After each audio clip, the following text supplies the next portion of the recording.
We're like software cameras, on the mail. Either rain or dark or illuminate.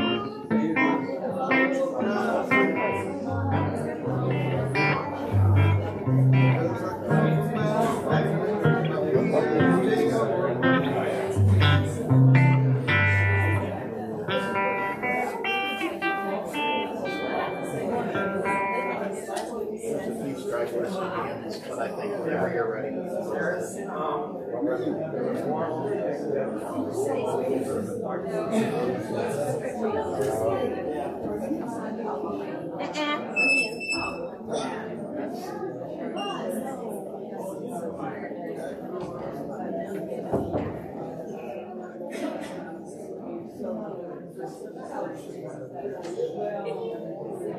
Yeah, here, the thing about awesome. And sure that every business goes on to sure that every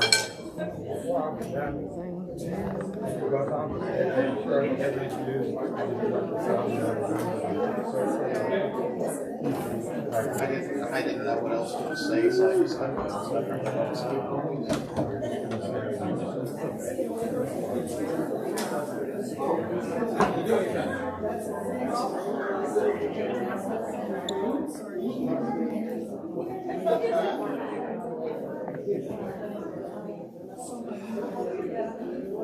Jimmy's gonna be well on that.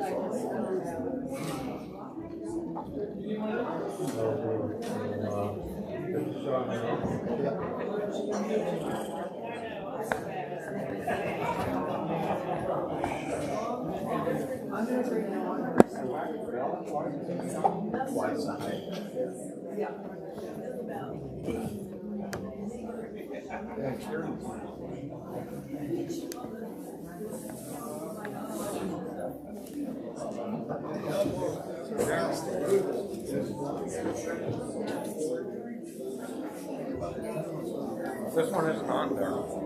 Oh. Let me turn it on.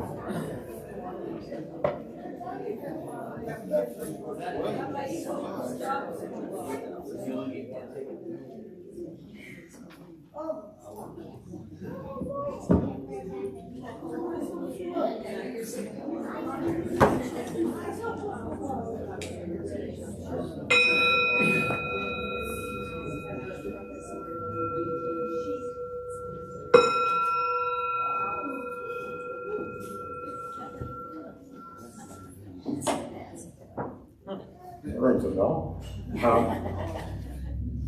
Good morning. Welcome to Auburn Unitarian Universalist Fellowship, located on occupied ancestral land of the Muscogee Nation, and housed in a building constructed by free, formerly enslaved African Americans. My name is Peter Levant, and I am your service associate today. Welcome to this morning, this day, and this opportunity to be together in community, which is a time of joy, comfort, and sometimes challenges. This Unitarian Universalist congregation is a place where we come to learn more about being human. We're not here because we figured out life's questions or because we think we've got it right. We come here to learn more about being in relationship together, how to listen, how to forgive, how to be vulnerable, and how to create trust and compassion in one another. I call your attention to the announcements that are printed on the back of the order of service. Please read and memorize these for important information about fellowship life. Spoken announcements will be heard at the end of the hour. On behalf of members of the fellowship, I extend a special welcome to all visitors who are joining us for the first time, and to those of you who still feel like visitors. If you've not already done so, please fill out the welcome sheet at the front near the greeters, or digitally by visiting auuf.org/visitor. You may also contact our minister Reverend Chris Rothbauer, at minister.auuf.org with any questions or concerns you may have. As we prepare for our service this morning, please remember to turn your phone and other electronic devices to silent, which I just forgot to do. Please. This means I won't get any more phone calls for the rest of the day. Let us move into the service, willing to be authentic with each other, honest within ourselves, and open to connection in all its forms.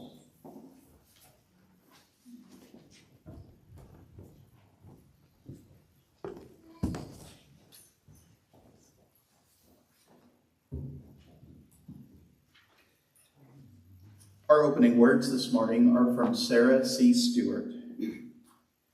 Bring who you are as you enter our congregation this morning. Bring your best self and your struggling self. Bring your mistakes and your triumphs. Bring your shortcomings and your recommitment to good. Bring yourself here and open your heart to beauty, to truth, to the door that is open to the presence of Spirit. Here in this fellowship, we are trying to walk together on this peaceable way, trying to hammer our division and hatred and all that separates one from another. We try and we will fall short, but held in love, we try again. We come together this morning as a fellowship to raise our heads to the wonder, to join our voices in the song, and to remember our promises and vow to live by them once again.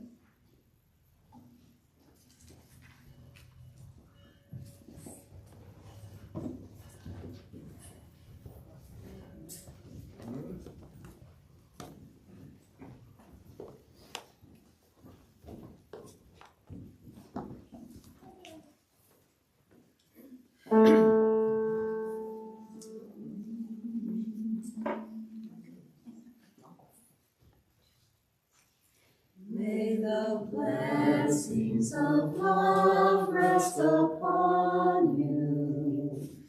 May peace abide with you. May God's presence illuminate your heart now and forevermore. May the blessings of love rest upon you. May peace abide with you. May God's presence illuminate your heart now and forevermore.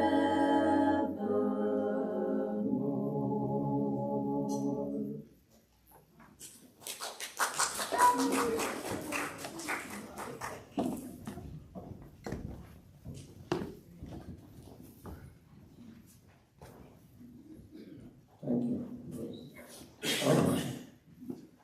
We light our chalice this morning with these words from Jennifer Grayson. We come together every week, bound not by a creed or a mutual desire to please one God or many gods, yet we are drawn together by belief that how we are in the world, who we are together, matters. We light this chalice together in the knowledge that love, not fear, can change this world.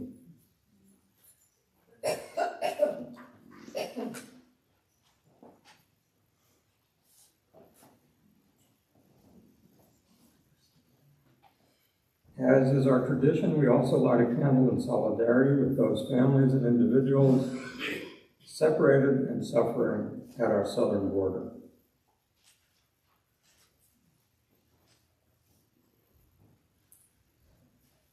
We light our peace candle this week for the Iraq conflict, an armed conflict that began with the 2003 invasion of Iraq by a United States-led coalition that toppled the government of Saddam Hussein. The conflict continued as an insurgency emerged to oppose the occupying forces and the post-invasion Iraqi government.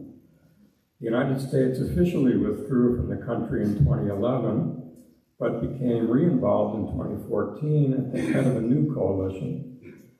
The main phase of the conflict ended following the defeat of the Islamic State in Iraq and the Levant, spelled differently, in the country in 2017.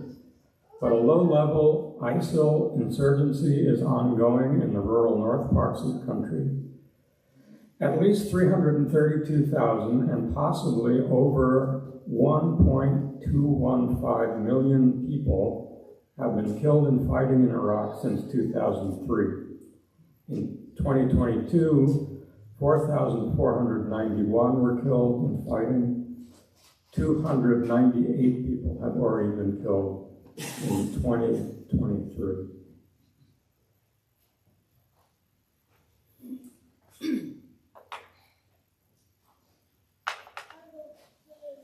I invite you to rise in body or spirit and join us in singing our opening hymn, hymn number 1058 in the Teal hymnal, Be Ours a Religion.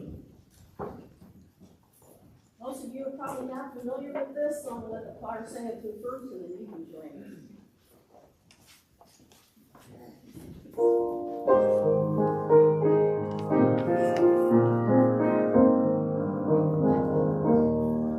Be ours a religion which like sunshine goes everywhere. Its temple all space, its shrine the good heart, its creed all truth, its ritual works of love. Everybody. Be ours a religion which like sunshine goes everywhere. Its temples all space, its shrine the good heart, its creed all truth, its ritual works of love.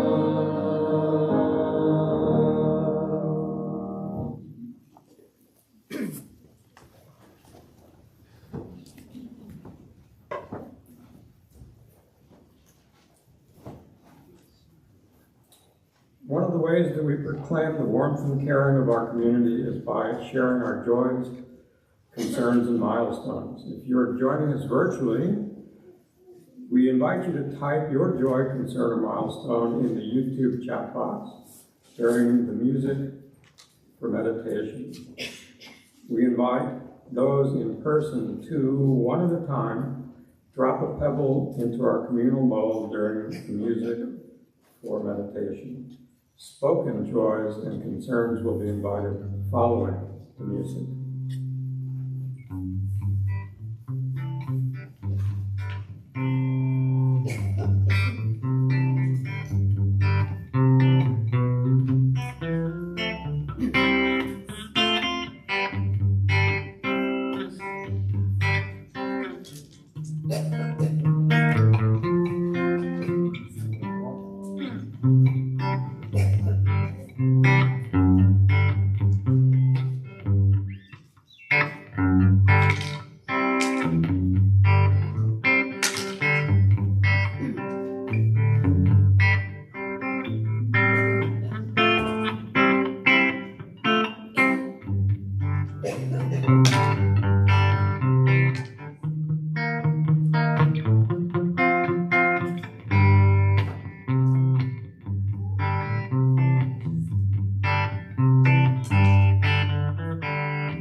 I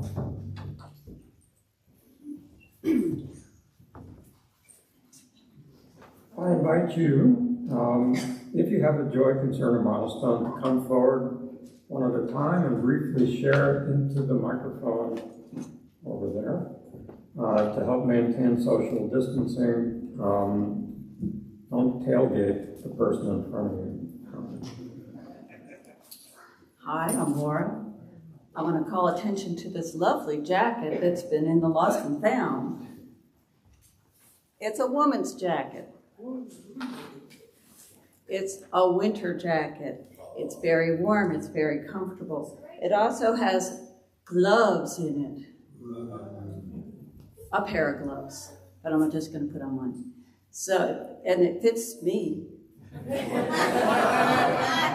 So if it's not yours, don't claim it, but I'm going to take it home because it's going to be spring, or it is spring. It's warm enough to be spring. We don't need a winter coat hanging around here, but you can contact me. You can contact me here at the fellowship, or you can contact me through the fellowship. Anyway, and also back at the table of tables, there's a whole bunch of umbrellas that are missing to somebody's home. And if you left an umbrella here over the past 3 years, it's probably in that pile. And so anything else that's on that table, if it's yours, please take it home, because we can't just keep making the lost and found pile keep growing and growing. And then there's also a bucket in the back chair. So please, since it's potluck, check it all out and make it find its home again. And this is for the people online. It'll be a joy if it all goes away. Glove, jacket, if it's yours, contact me. Oh, and the person was a dog owner, because there's doggy bags in the pocket. Empty, I hope.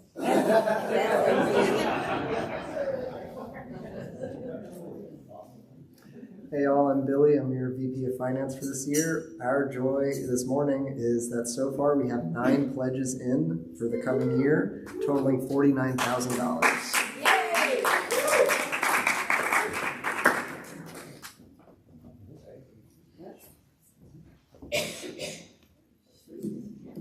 I have a joy, and I've been meaning to do this for a while. Whoever it was that moved the motion detector light from way up high down to the corner there, it finally detects me. Thank you very much.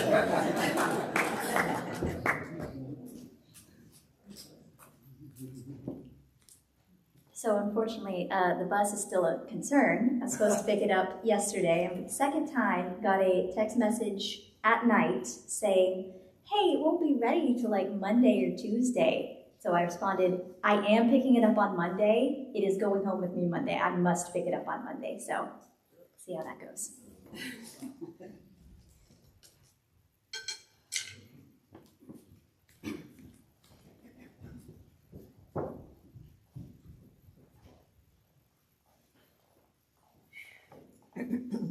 I'm Connie Ressler. I have a concern. I'm having outpatient surgery on my hammer toes on Friday, St. Patrick's Day. And, you know, my husband died, and so I need someone who'll take me to the hospital on Friday, and someone is going to call me on Thursday between 3 and 6 to tell me what time to be there. And they said it's a 45-minute procedure, but, you know, I'll be in that holding area. And so I need someone to help me to get me there and then get me home. And I don't know what I'm going to do. I'm not going to be able to drive for a while. I'll be in a boot, and it's not going to be fun either. Not going to be fun not to be able to drive. So, but my main concern, I'm just going to look at one thing at a time. My main thing is to get me to the hospital and then get me home. So.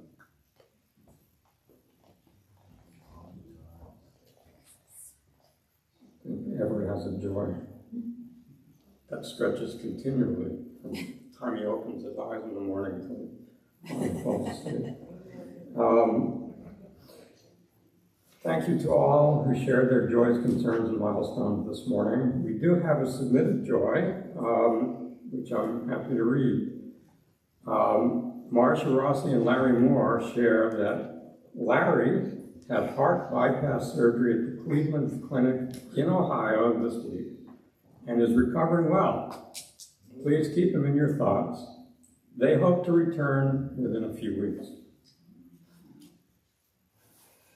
May all the joys, concerns, and milestones of this community, those shared aloud and those held in silence, be received into the care and concern for all present.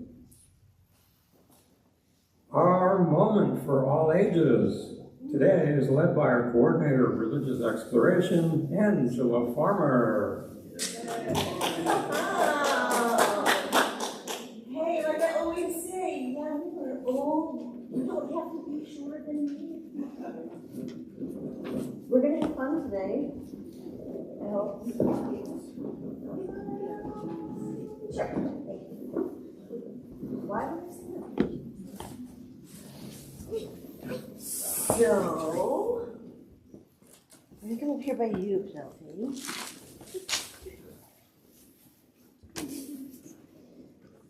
Oh, I didn't think this through correctly.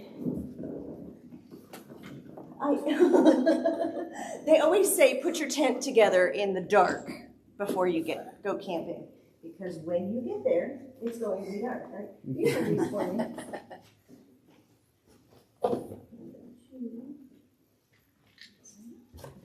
These are mine. See, the thing is, I need the flat part of this box. Okay, there we go. Like that, and like that. And I pre-built this, hoping it would stay together, and it sort of did. Kind of did.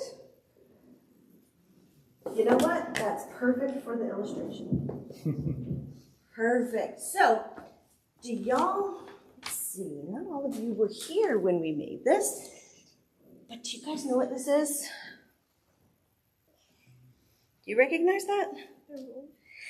This is our covenant from the RE classroom, right? So we all kind of put our things in there, and we said that our covenant is that we want to be kind to each other. I wasn't there when you guys put this together, but I can pretty much tell you who said each one. Be kind to each other. Don't touch each other's things without permission. Don't hurt, just heal. Use appropriate volume. Ask for help if you need it. Speak positively about yourself and others. Assume good intentions. Help others. Be forgiving. Don't stop evolving. Be grateful. Use I statements if you get upset. And use nonviolent communication. So, pretty good covenant for. What does nonviolent mean? Nonviolent means to not be violent, to no pushing, no yelling, no saying, I want to get you. Yeah? Okay, so what's a covenant? Why do we have these promises that we make to each other for behavior? So we can stay well behaved. So that we can build a happy community together, right? This is how we're going to take care of ourselves and each other. Covenants are helpful all the time, but they are especially helpful when we're experiencing challenges, such as times of conflict, times of change, and times when the congregation is either growing or shrinking or just changing. Covenants are also helpful when we are choosing to deepen a meaningful commitment. Covenants or revisiting covenant. It's not like an actual mint that you eat. Right. It's not a mint, no. Covenanting or revisiting covenant can be a good thing when we're figuring out what our congregational life is going to look like in the future. Commitments are when you make a promise with somebody and you keep that promise. From the mouths of babes.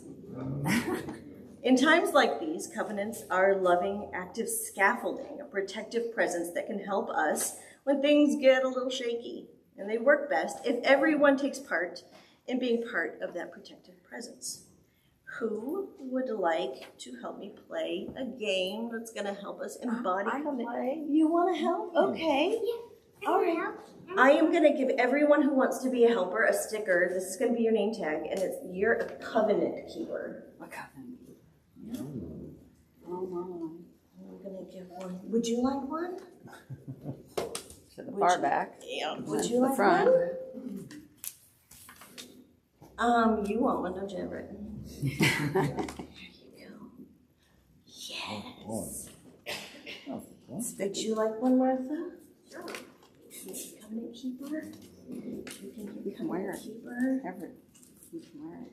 Oh no, ripped it a little bit. You want to help put these on me? I'm gonna be COVID. Oh no. I'm gonna be change. More Buddhist. I'm gonna be loss. Oh, sorry. His. And I'm gonna be the unknown. Uh-oh. Unknown. Yeah, that's the worst of all of them. Do you want one, Tracy? Tracy would like one. Would you give one to Tracy, please? I'll just pass that back to Tracy. Okay. Now that I'm all of the upsetting things, we're going to pretend like this is the structure of our community. And I'm going to be upsetting, and my job is going to be, oh no, to get it to fall down. It's going to be your job to get that to stay together. So, what we have here are parts of our covenant that we all built together. Would you like to try to help keep that together? Read for us what that says, and then help us keep our structure together. Don't touch others' things without permission. Okay, can you do something to this to make it a little more stable? Heck yeah, look at that. Do you want to add your brick to that? Good plan. How about you? Would you like to add one? I'm going to hand these out more. Mine says, everyone gets a vote. Oh, look at that. Oh no, do you want to help? Go ahead.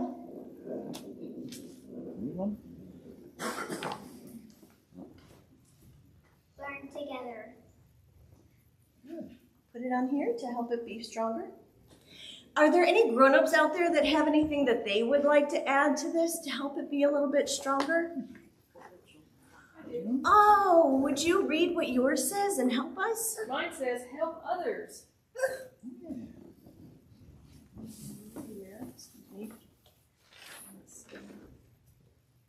Lost and unknown. And while she's doing that, I'm gonna take something right out of the middle here. Oh no, I took something out of what seems it would be the very heart of the structure. And it didn't fall. It seems like that would be really important, but it wasn't as important after all. This one says, all people should be treated fairly. Oh, smart. Look, I'm gonna put that there. That doesn't look like that fits at all, does it? That doesn't even look like it fits. But maybe we can make that work out. I've got one that says, don't stop evolving. It's perfect for putting it on there. I like building things, but I'm going to put a little pressure here. Ooh. Look at that. Look at that. Be forgiving. Be forgiving. Look at this. We have, go ahead. Work for a peaceful world. For a peaceful world. Every person is important. Even the little ones. Mm-hmm. It's got two substantial bricks there. Yep. Be grateful. Be grateful. You guys, look, we have successfully, by using our principles and our agreements and our covenant, we have been able to keep our structure together, even though we kind of thought it might not there for a minute, right?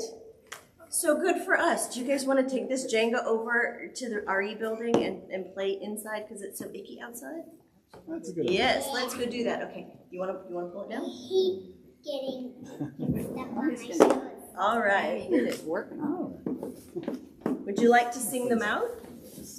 May your minds be open to new learning. May your words bring truth into the world. May your hearts know love and your hands do justice and you go your ways. And you go your way. Maybe your way.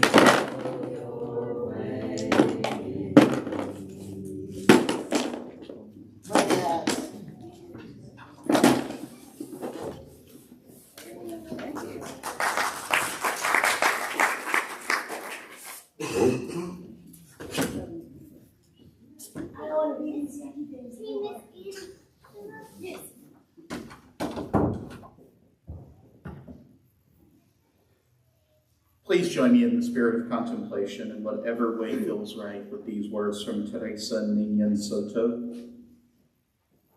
In this community, we hold hope close. We don't always know what comes next, but that cannot dissuade us. We don't always know just what to do, but that will not mean we are lost in the wilderness. We rely on the certainty beneath, the foundation of our values and ethics. We are the people who return to love like a North Star and to the truth that we are greater together than we are alone. Our hope does not live in some glimmer of an indistinct future. Rather, we know the way to the world of which we dream, and by covenant and the movement forward of one right action and the next, we know that one day we will arrive at home.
Blessed be.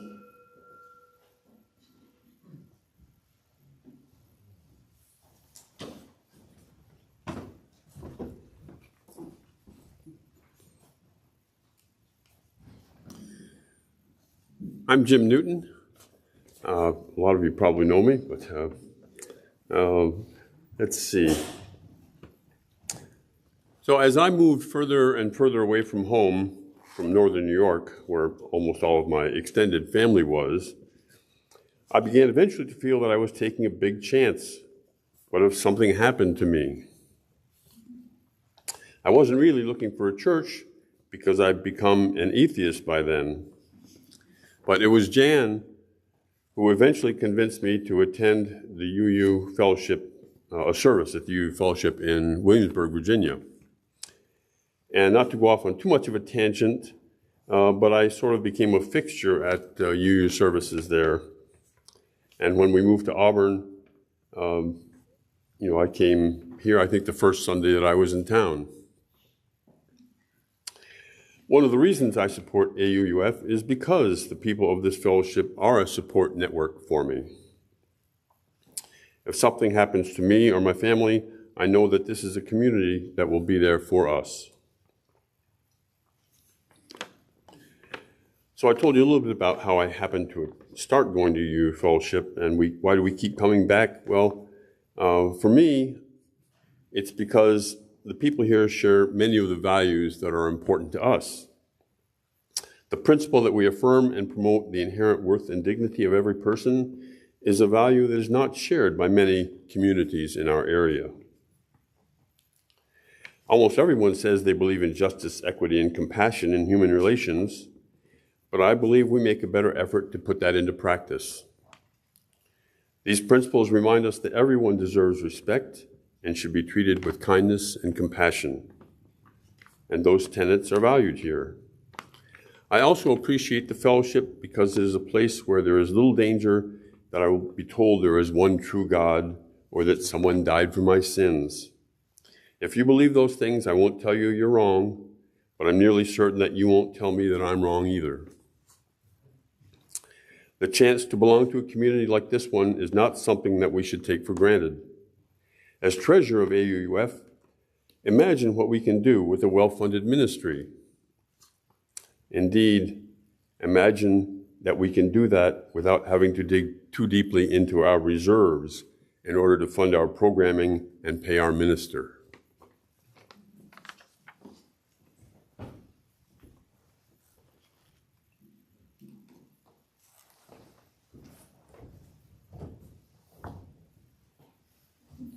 Thanks, Jim. The purpose of Unitarian Universalist communities is to encourage all who gather there to grow more generous in spirit and in action. This is the great end of all the world's faith traditions, to bring the human being closer to the divine by acts of creation and compassion. As is our custom on the second Sunday of every month, we now take an offering that allows us to exercise that all-important generosity of spirit, an offering that will support an organization in the community whose values align with our own, that is doing amazing work in the Auburn Opelika area. For the month of March, 100% of unpledged donations in our offering basket will go to support court-appointed special advocates of Alabama. The mission of Alabama CASA, Court-Appointed Special Advocates Network Incorporated, is to ensure that every abused, neglected, or abandoned child in Alabama has a competent, caring volunteer appointed to advocate for the child's best interest in court. Please give generously this morning as you are willing and able, as we bring the compassionate spirit of Unitarian Universalism into the world. To make a donation online via PayPal, please visit auuf.org/donate.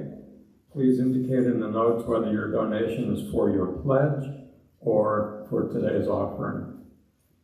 If you're writing a check, please make your check payable to AUUF with a note on the memo line about whether it is for today's offering or your pledge, and drop it in the offering bowl or mail it to P.O. Box 669, Auburn, Alabama 36831.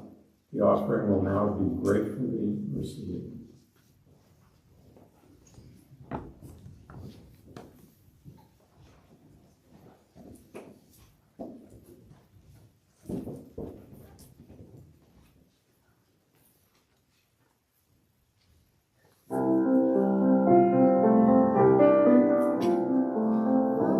Is the spirit of this church, and services are long.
A reading from Kendall L.R. Gibbons. Our communities of memory and promise are founded upon covenants because we all need a defense against the impulse of immediate feelings that challenge our best intentions. It is necessary to be reminded from time to time of what you said you were going to do and what you really want, over and above the lure of momentary comfort. Covenant is our word for the solemn promises that counteract the randomness of a future in which anything and everything is possible by committing us in advance to certain relationships and values. We do this because what we build with intention and even with difficulty is more satisfying in the long run than the pleasures that we happen to encounter. We do it in time-consuming rituals, invoking powers that we scarcely know how to name, because we are seeking some way to give our lives the density and dignity and depth that we suspect with longing might yet be possible.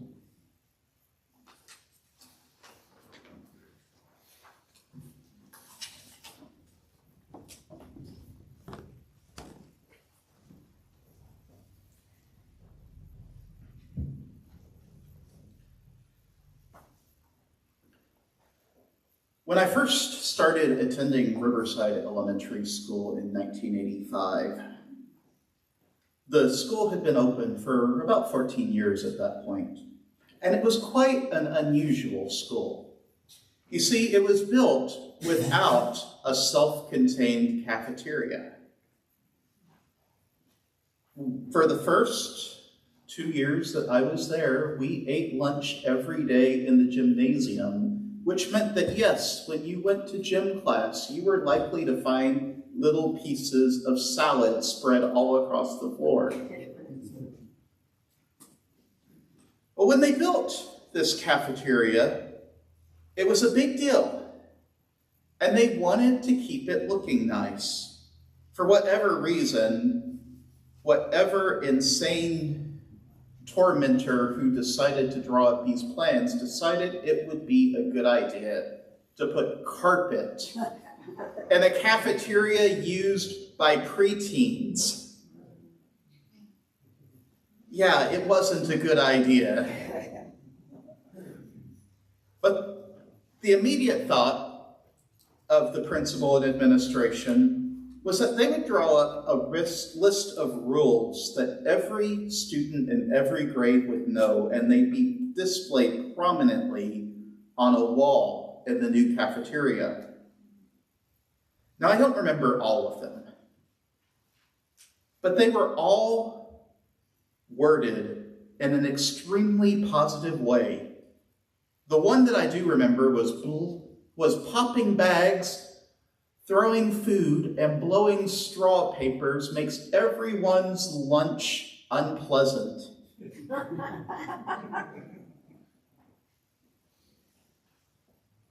Some of you might have noticed what I noticed in that as a young 7-year-old. They didn't tell me not to do it. They just told me it made everyone's lunch unpleasant. Yeah, finally one day one of our teachers had to say, "We know it doesn't say don't do it. We thought that was implied."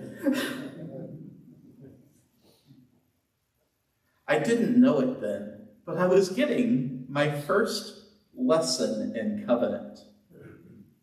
You see, it wasn't that that was a bad idea. It was that they didn't adequately explain it to a group of 7-year-olds. We're not telling you not to do it because you should want to make lunch pleasant for all of your fellow students and your teachers, right?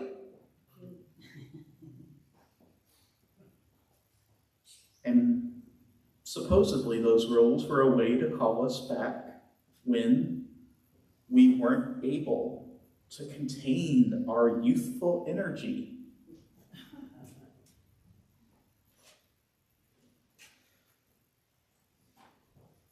Since then, I've gotten to know a lot of different rules, and, well, let's just say that middle and high school, they weren't so hands-off about telling us what not to do.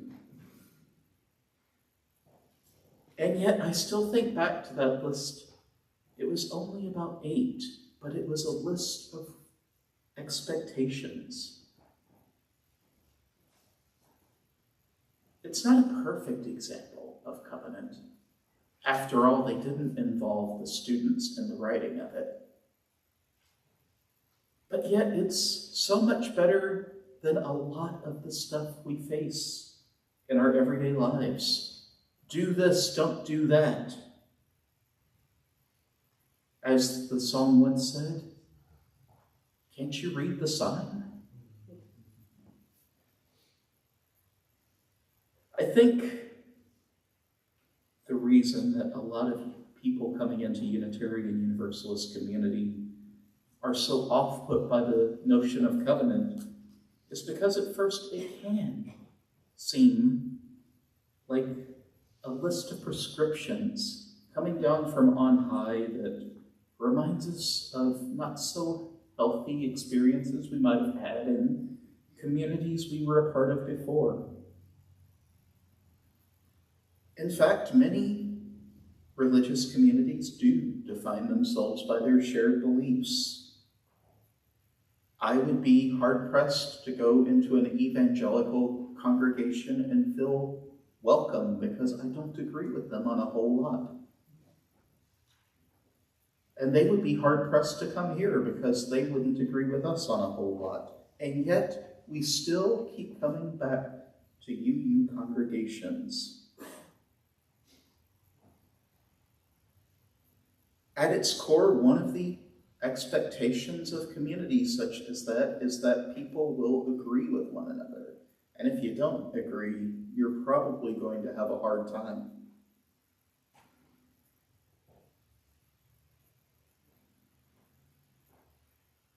I want to propose that even in these communities, there is a covenant that exists. It's a very different covenant from one that I would personally assent to, but it is one nonetheless. After all, we are not the only non-creedal form of religion out there. The United Church of Christ, for example, does not require assent to a creed in order to be a member. And yet they have a shared belief. Probably if you go there, you have some type of affinity with the Jesus story. It's not for everyone, and they don't want it to be for everyone. But yet they're still non-creedal. For me, when I ask what holds Unitarian Universalist congregations together, it becomes a question of what are our promises to one another? How will we be in community?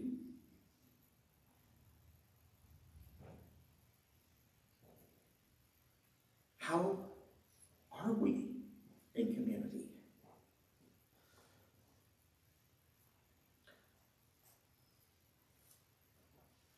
Kathy McGowan, who is a Unitarian Universalist leader serving at the national level, once said that as Unitarian Universalists, we hold our relationship at the center of our faith tradition. For Unitarian Universalists, for at least as long as any of us in this room have been alive, a little longer than that, what is key isn't shared belief, but our relationships to one another. It's often been said that Unitarian Universalism is a covenantal, not a creedal faith. And that means that we take this creed that we know exists in so many facets of our life, and we make it explicit. Because in a multi-faith experiment like we have, there are going to be disagreements. There are going to be misunderstandings. And we know in the end that we need to be called back together. As Reverend Victoria Safford puts it, covenant is a promise I keep to myself about the kind of person I want to be, the kind of life I want to have together with all other people and with all other living things.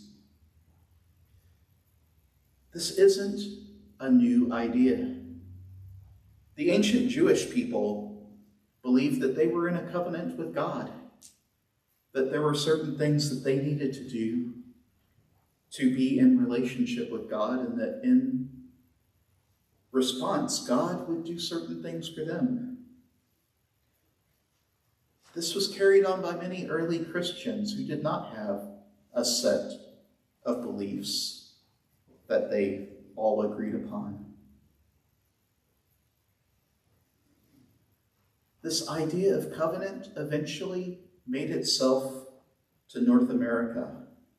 And in 1648, a group of Congregationalists came together because they were looking for a way of how to govern the congregations. They had been under intense scrutiny from the Presbyterians in the area at the time to figure out how they would come together. Now, Presbyterianism is based upon what's called Presbyterian polity, which means that the churches are not the last say in a matter. In fact, it's the presbytery or the council of elders who have the final say about what does and does not happen in a congregation. It's why it took so long for LGBT rights to be affirmed, because they had to get a group of elders who were willing to do so. These Congregationalists didn't like that idea. Many of them were descendants from the Puritans who left England in order to get away from that sort of religious authority. They wanted to be able to govern themselves, and so it was in 1648 they wrote the Cambridge Platform, which was the first attempt to write a comprehensive covenant between churches in North America since the white settlers had arrived.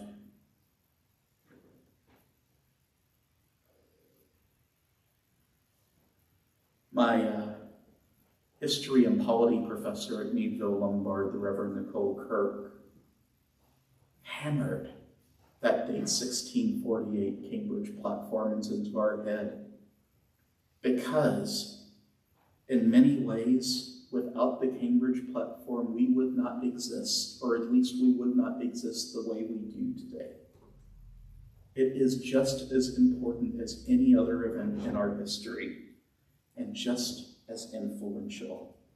The idea was a set of promises that Congregationalist churches in New England made to one another about how they would be together, about how they would support one another, and even how they would call back one another when they had gone too far. Now, this eventually led to the splitting of Congregationalist churches into the Unitarians and the group that have become the United Church of Christ. But it's still such an important part that without covenant, we would not be who we are today.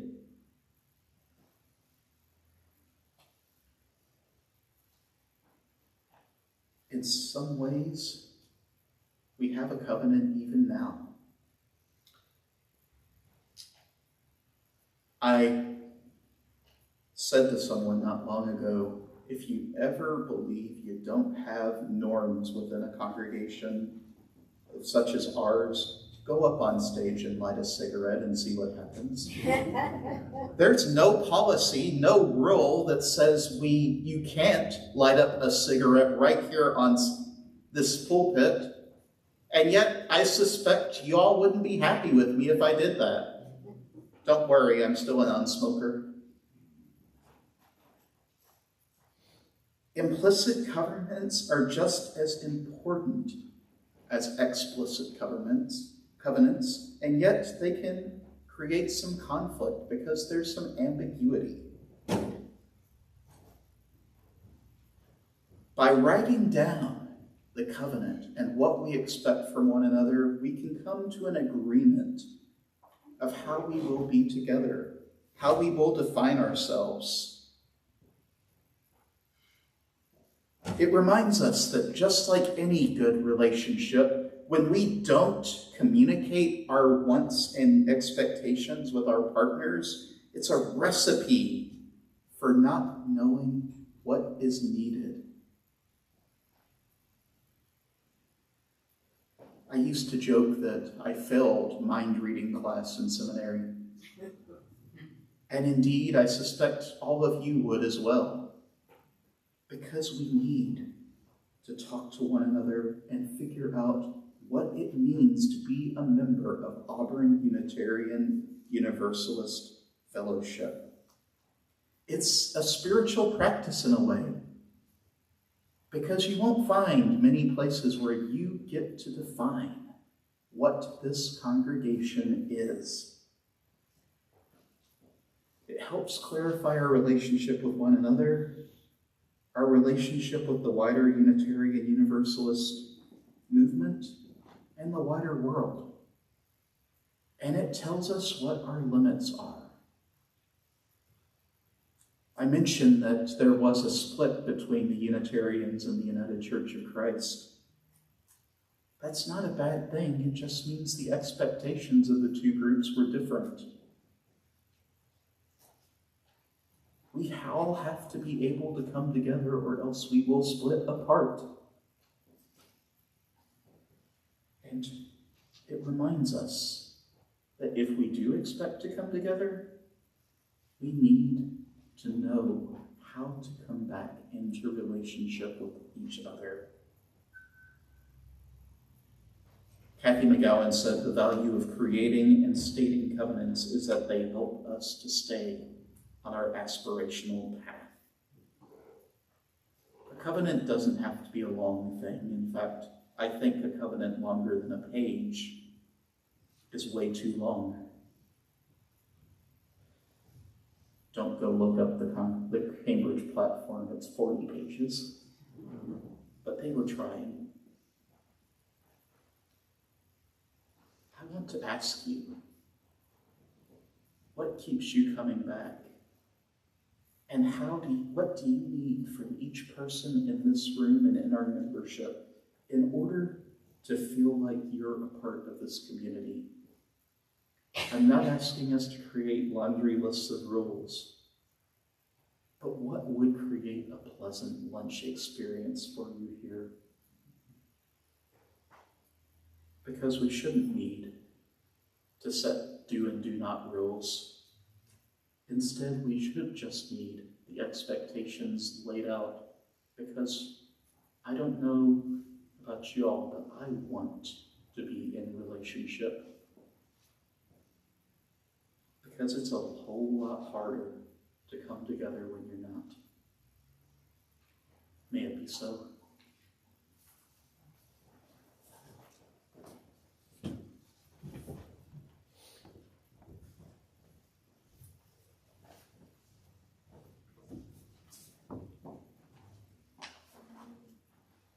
So in the order of service, this post-homily segment is referred to as a reflection,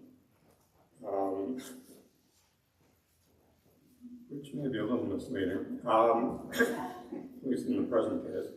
It takes me back to the ancient days of men's services, when we had a bunch of guys up here, at Peter's bar, telling their stories, not smoking, but doing other questionable things. And then they all left, and then I had to sort of sum it all up and draw it together and say something. And all these guys were telling their stories. My problem was that I didn't know exactly what they were going to say. Until the morning of the service, and then I had to get up there and somehow weave it together. And so here I am again. I didn't know what Reverend Chris was going to say. But he said, just do 30, 40 minutes on covenant. No, he didn't. So here it goes. This is a mandolin.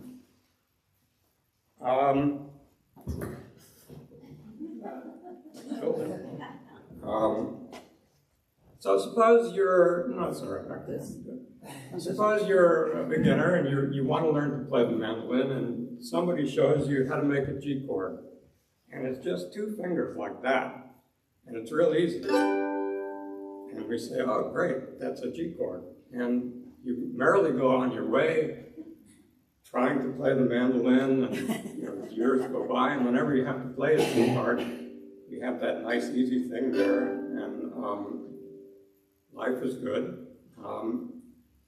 And then one day, you get up the nerve to go to a bluegrass festival where there are people playing all sorts of instruments, like mandolins, and you're looking in on the jam sessions there, and they're playing in the key of G, so they're playing a G chord, but you're trying to figure out what the mandolin player is doing, and their hand looks like this, sort of contorted, and all these fingers are down on the keyboard. Oh, whatever I said before.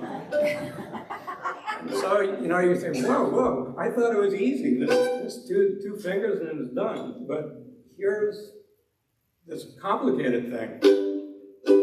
And finally somebody takes pity on you and shows you. And so you get your mandolin and you have your 2 fingers here and you say, okay, this one has to go here, and then this one, the little pinky, has to reach way over there to the other side and put itself down over there, and you say, oh, I can never play this. But you figure this is what real mandolin players do, so you figure, well, I better learn it. And it takes you a long time to make the chord, and sometimes you miss, and it comes out funny, and so you practice, and you practice, and you practice. You go home, thank God for bedrooms. You can shut the door and not bother anybody. And over some course of time, it becomes easier and easier. You can switch from one chord to the other quickly without having to reload it step by step. And eventually you can do it without really thinking about it at all. And then once you got it down, you say, "Whoa, this is great! I can play this thing." And if I move it up 2 frets, the G chord becomes an A chord, and then things open up. You say, "I can just move this up and down," and all sorts of other things happen. And there's a saying that there are no drums in a bluegrass band because the mandolin are the drums. The mandolin keeps rhythm by doing these chops on the 2nd and 4th beat. So why am I telling you this? At the risk of using the word incorrect, Jesus. It's an allegory. So in this allegory, the simple way of making the G chord represents your early training in interpersonal relations and interpersonal ethics. It represents perhaps your parents telling you to follow the golden rule. Maybe it's society telling you to just be nice. And so this early training was good enough. I mean, it was okay. You were okay most of the time. And, you know, you were nice. You are nice most of the time. But then you discover the better chord, the chord that's harder to make. That is, you discover you can do so much more to interact with your fellow humans with deep respect and humility. The golden rule becomes the platinum rule. And instead of just saying, you know, hey, how are you?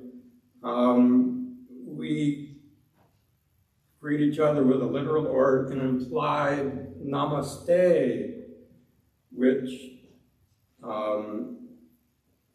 there are a lot of ways of explaining namaste, you know, out there in the world of the internet. The one I thought said it, when the idea of namaste says, my soul honors your soul. I honor the love, light, beauty, truth, and kindness within you because it's also within me. In sharing these things, there's no distance and no difference between us. We're the same. We're one. So that's a better idea to have in your mind when you greet someone, whether you say namaste or not.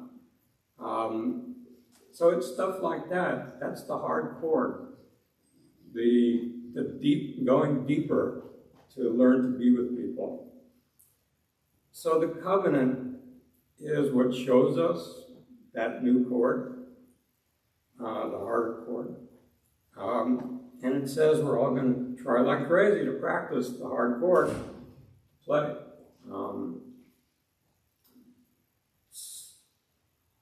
We have to practice that hard chord. It's because it's hard. And it'll be slow going. And it'll teach us to live with imperfection. But let's practice loving each other here so we can learn to go out and love the world. It'll be slow going, but worth it.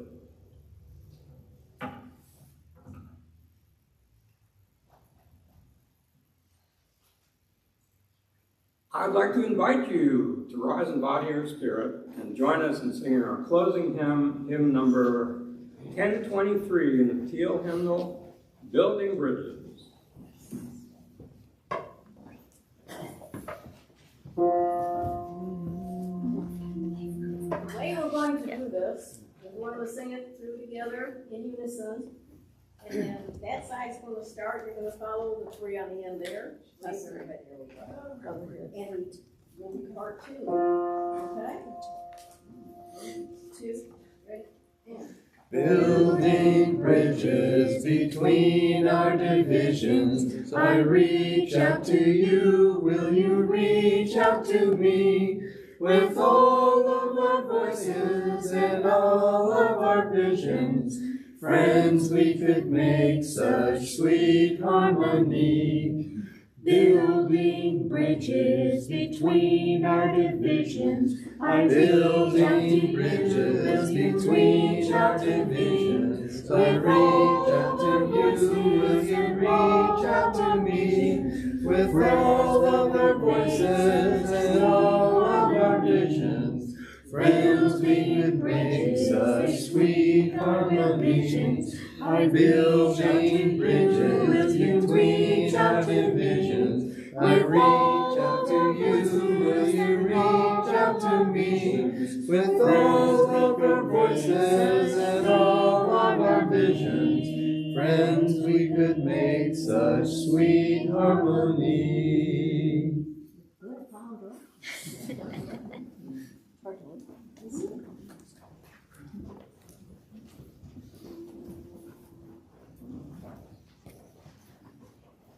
Please join me in extinguishing our chalice. You'll find the words in your order of service. We extinguish this flame, but not the light of truth, the warmth of community, or the fire of commitment. These we carry in our hearts until we are together again. Please be our guest today after the service for our potluck and coffee hour right here in the sanctuary. This is an opportunity to chat with people about the service or how their week went. All are welcome to join, whether you brought a dish or not. If you're not signed up for our email list, please make sure to do so to receive updates about ways to connect. You can find information on signing up at our website, auf.org/subscribe. We don't have written announcements to read, so I invite anyone with a spoken announcement, a brief spoken announcement, to come forward at this time.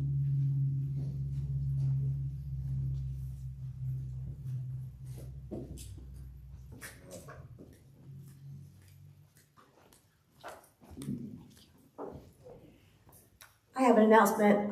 Please join the Committee on Ministry and the Mission and Vision Statement team on Sunday, March 26th, as we share a proposed new mission statement for the AUF and our vision for the future through an informative and humorous program. Again, that's Sunday, March 26th, during our service time at 10 a.m.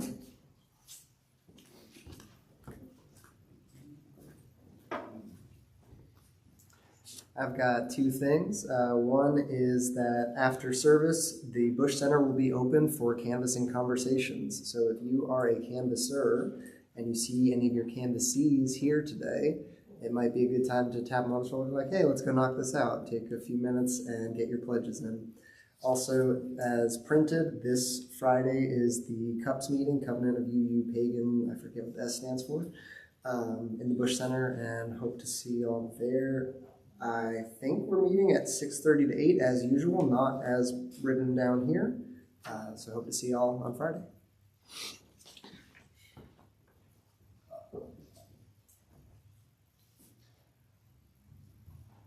Okie doke. Please join us now for our sung benediction.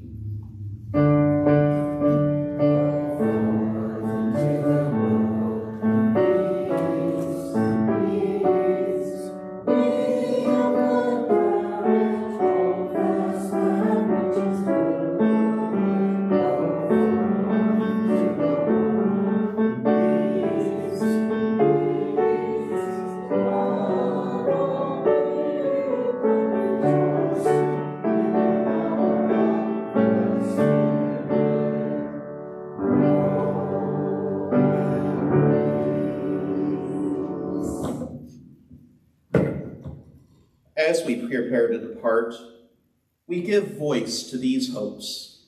May we know ourselves bound in community even while we were apart. May a passion for justice burn in our lives.